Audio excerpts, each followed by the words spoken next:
அனைவருக்கும் வணக்கம். PGTRB 2012-2013 mathematics எக்ஸாமில் கேட்ட ஒரு முக்கியமான ப்ராப்ளம் பார்க்க போகிறோம். இது வந்து ஸ்டாட்டிஸ்டிக்ஸ் 2 அப்படின்ற சாப்டர்லேருந்து கேட்ட ஒரு முக்கியமான ப்ராப்ளம். இந்த மாடல் ப்ராப்ளம் ஒன்று கண்டிப்பாக ஒரு வாய்ப்பு இருக்குது. ஸோ இதை நீங்கள் நல்லா புரிஞ்சு வச்சுக்கிறது ரொம்ப ரொம்ப நல்லது. இதில் என்ன கேட்குறாங்கன்னு பார்க்கலாம். The theory predicts the proportion of beans in the four groups A, B, C and D should be 9:3:3:1. In an experiment among 1600 beans, the number in the four groups were 882, 313, 287 and 118. The chi-square value of above data is approximately equal to. அதாவது இவங்க chi-square value என்னன்னு கேட்குறாங்க. Approximate value சொன்னால் போதும் அப்படின்னு சொல்லிட்டு chi-square value கேட்குறாங்க. chi-square value நம்ம கண்டுபிடிக்கணும் அப்படின்னாலே கொடுத்துருக்கிற டேட்டாவில் அப்சர்வ்டு ஃப்ரீக்வன்சிஸும் எக்ஸ்பெக்டட் ஃப்ரீக்வன்சிஸும் நமக்கு இருக்கணும். அப்போ தான் நம்ம அந்த வேல்யூ கண்டுபிடிக்க முடியும். அந்த chi-square வேல்யூ கண்டுபிடிக்கிற formula chi-square equal to summation I equal to 1 to n. General formula இது OI minus EI whole square divided by EI. ஐயோட values varies from 1 to n. இங்கே OI அப்படின்றது அப்சர்வ்டு ஃப்ரீக்வன்சிஸ், எத்தனை வேணாலும் இருக்கலாம். EI வந்து expected frequencies. So இந்த observed ஃப்ரீக்வன்சிஸும் எக்ஸ்பெக்டட் ஃப்ரீக்வன்சிஸும் நமக்கு இருந்தால் தான் chi-square வேல்யூவை கண்டுபிடிக்க முடியும். ஓகே, இங்கே n வேல்யூ வந்து இந்த கொஷினில் எத்தனைன்னு பாருங்கள். 4. 1 2 3 4. டோட்டல் நம்பர் ஆஃப் ஃப்ரீக்வன்சிஸ் கொஷினில் 4 தான். ஓகே, சரி, என்ன கேட்குறாங்கன்னு பார்க்கலாம். இதில் இங்கே எங்கே அப்சர்வ்டு ஃப்ரீக்வன்சிஸ் இருக்குது, இங்கே எங்கே எக்ஸ்பெக்டட் ஃப்ரீக்வன்சிஸ் இருக்குது அப்படின்றது நம்ம கண்டுபிடிச்சாகணும் இப்போது. ஓகே, ஃபஸ்ட்டு அவங்க 9:3:3:1 அப்படின்ற இந்த ரேஷியோவில் பீன்ஸை ABCD அப்படின்ற இந்த 4 குரூப்புக்கும் பிரிக்க வைக்கப்பட்டிருக்கிறதா அவங்க ப்ரிடிக்ட் பண்ணுறாங்க. அதாவது எக்ஸ்பெக்ட் பண்ணுறாங்க, கணிக்கிறாங்க. எப்படி கணிச்சிருக்காங்க அப்படின்னா ABCD அப்படின்ற இந்த 4 குரூப்புக்கும் பீன்ஸை 9:3:3:1 அப்படின்ற இந்த ரேஷியோவில் பிரிக்க வைக்கப்பட்டிருக்கிறதா ப்ரிடிக்ட் பண்ணப்படுது, கணிக்கப்படுது. ஆனால் எக்ஸ்பெரிமெண்ட் பண்ணி பார்க்கும்போது இன் an experiment among 1600 beans the number in the 4 groups were அப்படின்ட்டு இந்த 4 ஃப்ரீக்வன்சிஸும் கொடுத்துருக்காங்க. எக்ஸ்பெரிமெண்ட் பண்ணி பார்க்கும்போது ஏங்கிற குரூப்புக்கு ஒரிஜினலாக 882 பீன்ஸ் இருக்கிறதாகவும், பிங்கிற குரூப்புக்கு 313 பீன்ஸு, சிங்கிற குரூப்புக்கு 287 பீன்ஸு, டின்ற குரூப்புக்கு 118 பீன்ஸ் இருக்கிறதா அவங்க அப்சர்வ் பண்ணுறாங்க. எக்ஸ்பெரிமெண்ட் பண்ணி பார்க்கும்போது அவங்க ஒவ்வொரு குரூப்லேயும் இருக்கிற பீன்ஸோடைய கவுண்ட்டை கண்டுபிடிக்கிறாங்க. இந்த மாதிரி இருக்குது. ஓகே, அப்போது அவங்க எக்ஸ்பெரிமெண்ட் பண்ணி பார்க்கும்போது அவங்க அப்சர்வ் பண்ணுறாங்க இல்லையா இந்த ஃப்ரீக்வன்சிஸ், இதுதான் வந்து நம்ம அப்சர்வ்டு ஃப்ரீக்வன்சிஸ் அப்படின்னு சொல்லுவோம். அடுத்ததாக நமக்கு எக்ஸ்பெக்டட் ஃப்ரீக்வன்சிஸ் வேணும். அந்த எக்ஸ்பெக்டட் ஃப்ரீக்வன்சிஸ் எப்படி கண்டுபிடிக்கணும்னா அவங்க ப்ரிடிக்ட் பண்ணாங்க இல்லையா, ப்ரிடிக்ட் பண்ணும்போது இந்த 4 குரூப்புக்கும் எந்த ரேஷியோவில் பீன்ஸை பிரிக்க வைக்கப்பட்டிருக்கிறதா ப்ரிடிக்ட் பண்ணாங்க. 9:3:3:1 இந்த ரேஷியோவில் தானே பிரிக்க வைக்கப்பட்டிருக்கிறதா ப்ரிடிக்ட் பண்ணுது. ஸோ இந்த ப்ரிடிக்ட் பண்ண இந்த ரேஷியோஸ்லேருந்து தான் நம்ம எக்ஸ்பெக்டட் ஃப்ரீக்வன்சிஸை கண்டுபிடிக்கணும். அதாவது எக்ஸ்பெக்டட் ஃப்ரீக்வன்சிஸ் கண்டுபிடிக்கிறதுக்கு ஒவ்வொரு குரூப்புக்கும் எக்ஸ்பெக்டட் ஃப்ரீக்வன்சிஸ் ஆஃப் A எவ்வளோன்னு பார்க்குறோம். இல்லை ஏங்கிற குரூப்புக்கு என்ன ரேஷியோ கொடுத்துருந்தாங்க, ஏங்கிற குரூப்பில் 9 இந்த ரேஷியோவில் பிரிக்க வைக்கப்பட்டிருக்கிறதா கொடுத்துருக்காங்க இல்லையா. அப்போது 9 divided by sum of the ratios. இந்த ரேஷியோட டோட்டல் சம் பாருங்கள். 9 + 3 + 3 + 1 16 இல்லையா. So corresponding ratio divided by sum of the ratio into total number of beans 1600 beans, right. இதை சிம்பிளிஃபை பண்ணும்போது 16 கட் பண்ணிக்கலாம். ஸோ 100 வரும். 100 × 9 900 பீன்ஸ். ஓகே, அவங்க எக்ஸ்பெக்ட் பண்ணது ஏங்கிற குரூப்புக்கு எக்ஸ்பெக்ட் பண்ணது நம்பர் ஆஃப் பீன்ஸ் எத்தனைன்னா 900 பீன்ஸ். ஓகே, அதே மாதிரி பிங்கிற குரூப்புக்கு எக்ஸ்பெக்ட் பண்ண நம்பர் ஆஃப் பீன்ஸ் கண்டுபிடிக்கிறதுக்கு பிங்கிற குரூப்புக்கு கரஸ்பாண்டிங் ரேஷியோ என்னன்னு பாருங்கள் 3. So 3 divided by sum of the ratio 16 into total number of beans 1600 beans. அவங்க தான் சொல்லியிருக்காங்க இல்லையா, நீங்கள் பாருங்கள் in an experiment among 1600 beans அப்படின்னு சொல்லிட்டாங்க. ஸோ அவங்க எக்ஸ்பெரிமெண்ட் பண்ணி பார்க்குறது டோட்டல் நம்பர் ஆஃப் பீன்ஸ் 1600 பீன்ஸில். அதனால தான் நான் இங்கே போடுறேன். ஸோ 1600 பீன்ஸில் 3/16 பார்ட்டு தான் expected frequencies of B. Okay, இப்போ இதை சிம்பிளிஃபை பண்ணோம்னா நமக்கு என்ன வரும்? ஸோ 16 கட் ஆகிடுச்சுன்னா 100 வருங்க. So 100 into 3 300, right? இதெல்லாம் ஈஸி தான். இப்போ அடுத்தது சிங்கிற குரூப்புக்கு எக்ஸ்பெக்டட் ஃப்ரீக்வன்சிஸ் கண்டுபிடிக்கிறோம். இதுக்கு கரஸ்பாண்டிங் ரேஷியோ என்னன்னு பார்க்குறோம், 3.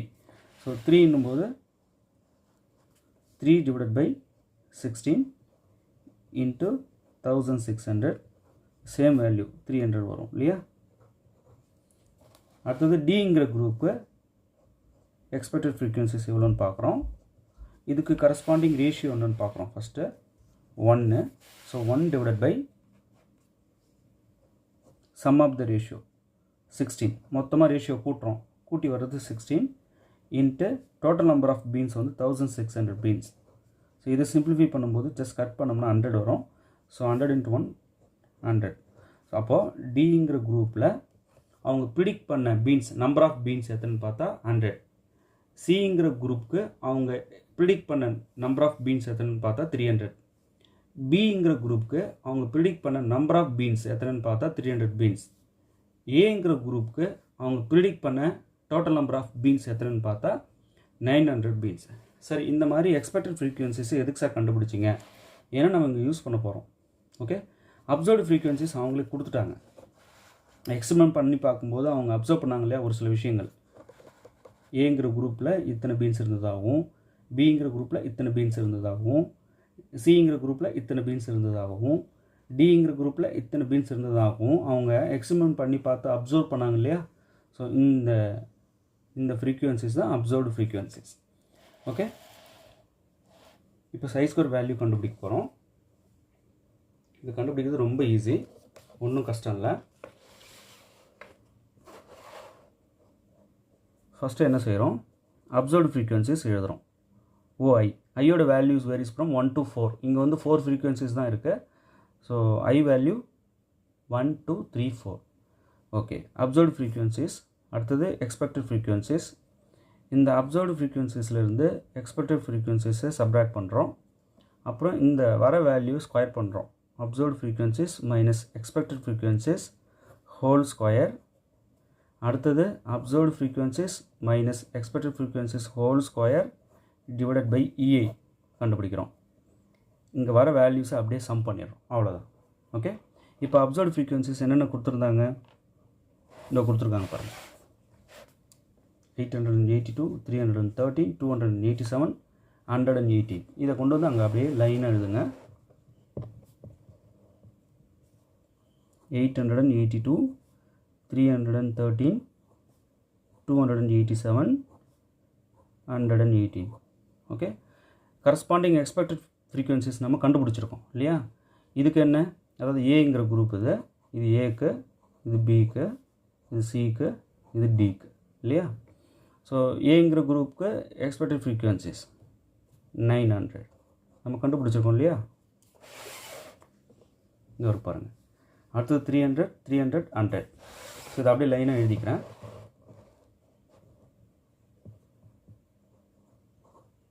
$300, 300, 100. இப்போ ஓஐ மைனஸ் இஐ, அது இந்த வேல்யூலேருந்து இந்த வேல்யூவை நான் மைனஸ் பண்ணுறேன்.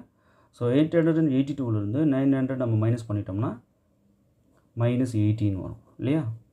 அடுத்தது 313 மைனஸ் 300 வந்து 13. ஜஸ்ட் இதுலேருந்து இதை கழித்து எழுதுகிறோம். அடுத்தது 287லேருந்து 300 மைனஸ் பண்ணோம்னா -13, ரைட்? அடுத்தது 118லேருந்து 100 மைனஸ் பண்ணிட்டோம்னா ஜஸ்ட் 18. ஓகே, ஓஐ மைனஸ் இஐ கண்டுபிடிச்சிட்டோம். ஜஸ்ட் இதை ஸ்கொயர் பண்ணி இங்கே எழுத போகிறோம். அதான் ஓஐ minus EI whole square. Okay, 18 square பண்ணோம்னா மைனஸை ஸ்கொயர் பண்ணும்போது ப்ளஸ் ஆகிடும். ஸோ 18 ஸ்கொயர் வந்து 324 இல்லையா? நமக்கு நல்லா தெரிஞ்சது தான். 13 ஸ்கொயரு 169. இங்கேயும் 13 ஸ்கொயர், இங்கே மைனஸை ஸ்கொயர் பண்ணும்போது ப்ளஸ் ஆகிடும். -13 into -13, minus into minus plus. So 13 square 169. 18 square பண்ணோம்னா சேம் 324. ஓகே, இப்போது இந்த வேல்யூ இருப்பாங்க ஒவ்வொன்றையும் இஐயால் டிவைட் பண்ணணும். அதை கரஸ்பாண்டிங் இஐயால் டிவைட் பண்ணணும். ஓகே, இப்போ 324 900 டிவைட் பண்ணோம் அப்படின்னா 0.36 கிடைக்கும். டிவைட் பண்ணி பாருங்கள், ஈஸியாக தான் இருக்கும். அடுத்தது 169 300 டிவைட் பண்ணோம் அப்படின்னா 0.56 கிடைக்கும். டிவைட் பண்ணி பாருங்கள். சேம் 169 300 டிவைட் பண்ணோம்னா 0.56 கிடைக்கும். அடுத்ததாக 324 100 டிவைட் பண்ணோம் அப்படின்னா 3.24 கிடைக்கும். ஓகே, இப்போது இந்த வேல்யூஸ் எல்லாம் சம் பண்ணுறோம். சம் பண்ணோம் அப்படின்னா நமக்கு கிடைக்குது பார்த்தியா, அந்த வேல்யூ அதுதான் summation I = 1 to 4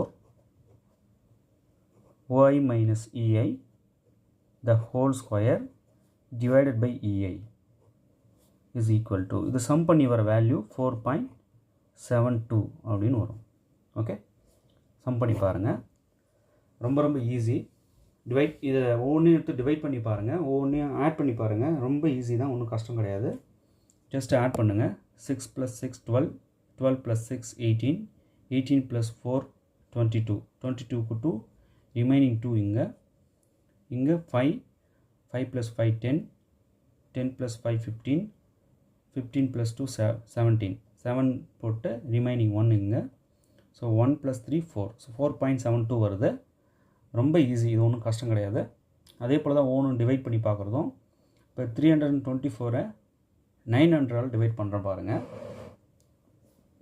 324 divided by 900, right. First நீங்கள் 9ஆல் கட் பண்ணிங்க அப்படின்னா உங்களுக்கு 3 × 27, ரிமைனிங் 5, ஸோ 54 இருக்குது. 6 டைம்ஸ், ஸோ 36 டைம்ஸ் வந்து 324. ஸோ 36 டிவைடட் பை கீழே இங்கே 100 இருக்குன்னோ.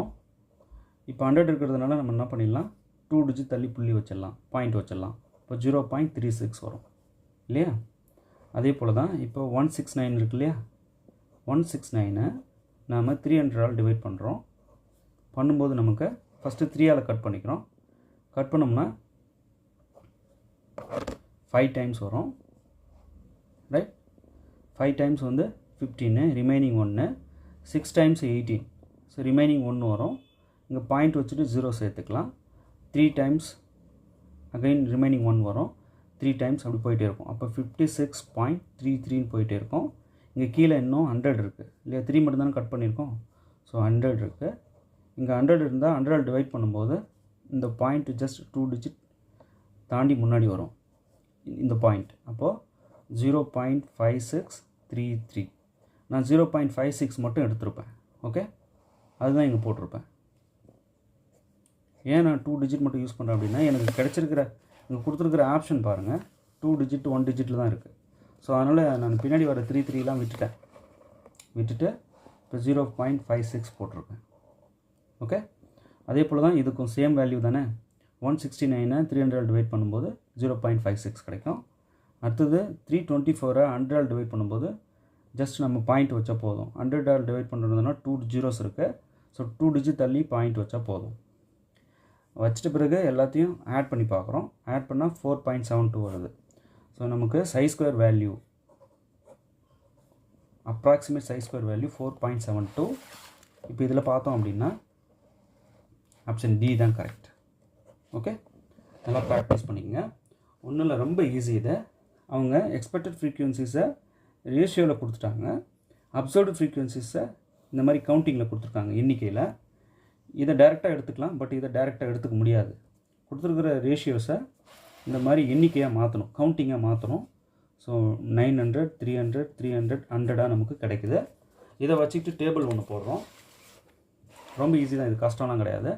ஃபஸ்ட்டு OI EI எழுதிக்கிறோம். OI மைனஸ் EI கண்டுபிடிக்கிறோம். OI minus EI whole square பார்க்குறோம். டிவைடட் பை EI என்னன்னு பார்க்குறோம். வர வேல்யூஸ் எல்லாத்தையும் சம் பண்ணுறோம். ஓகே, இதுக்கு மீனிங் இந்த டேபிளில் இருக்கிற இந்த வேல்யூஸ் இல்லையா. ஸோ இந்த வேல்யூஸ் எல்லாத்தையும் ஆட் பண்ணணும் இல்லையா. ஆட் பண்ணால் 4.72 வருது. இங்கே பார்த்தீங்கன்னா ஆப்ஷன் டி தான் இதுக்கு கரெக்ட். கொஞ்சம் பொறுமையாக சொல்லி கொடுத்துருக்கேன். என்ன ரீசனாக, ஒன்ஸ் இது உங்களுக்கு நல்லா புரிஞ்சிச்சுன்னா எப்படி அவங்க கேட்டாலும் ஆன்சர் பண்ணிடுவீங்க. அதுக்காக கொஞ்சம் மெல்ல இதை சொல்லி கொடுத்தேன். நல்லா ப்ராக்டிஸ் பண்ணுங்கள். இந்த மாடல் ப்ராப்ளம்ஸ் நிறைய எங்கள் ஸ்டடி மெட்டீரியலில் கொடுத்துருக்கோம், வாங்கி ப்ராக்டிஸ் பண்ணுங்கள். எங்கள் ஸ்டடி மெட்டீரியலை ப்ராப்பராக உட்காந்து டெய்லி படித்தாலே போதும். நாங்கள் கொடுக்குற வீடியோஸை நல்லா தொடர்ந்து பார்த்துட்டே வந்தாலே போதும். நிச்சயமாக உங்களால் கிளியர் பண்ணிட முடியும். நல்லா ப்ராக்டிஸ் பண்ணுங்கள். தேர்வில் வெற்றி பெற வாழ்த்துக்கள்.